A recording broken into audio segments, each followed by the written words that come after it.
His family didn't do anything but try to take this kid off the street and give him a home and put him on the right path.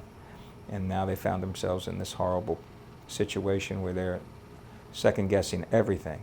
And I think this family was just trying to do the right thing by this kid, and because they felt sorry for him.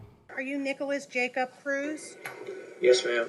Okay, sir. You are charged with 17 counts of premeditated murder.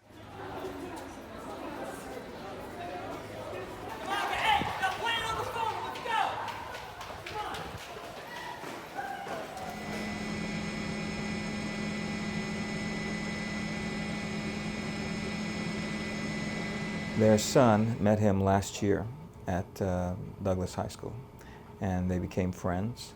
Then Nick was expelled from the school, and they didn't see him as often, but they still kept in touch.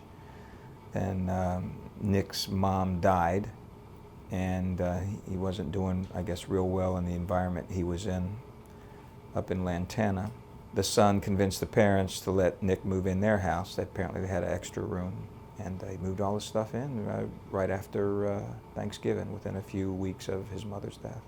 They let him bring all of his possessions into the house and gave him access to that room, but made sure that was, any guns in that house had to be locked up in the cabinet so they just weren't laying around.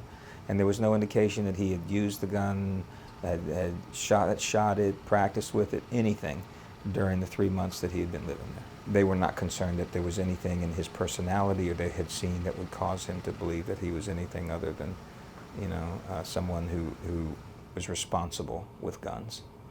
And the issue as to whether an 18-year-old should buy an AR-15, that's something the gun lobbies, our legislatures should be concerned about. And the only thing that you look back on it and say, well, what was Nick thinking? Was when the son went to go wake Nick up. Hey, Nick, you going to school? Your dad's leaving. He said something to the effect, oh, it's Valentine's Day. I don't go to school on Valentine's Day. At the time, he just thought it was a thing away. I don't want to get up and go to school this morning. Didn't think anything about it. Now, looking back, I guess you can try to say, well, that was the first indication that he was maybe planning something, that he wasn't going to go to school. But there was no significance given to those statements at the time. Looking back at it now, everybody's trying to figure what did that mean. Their son was at the school at the time of the shooting, had no idea that Nick was the shooter. He could have been killed or hurt.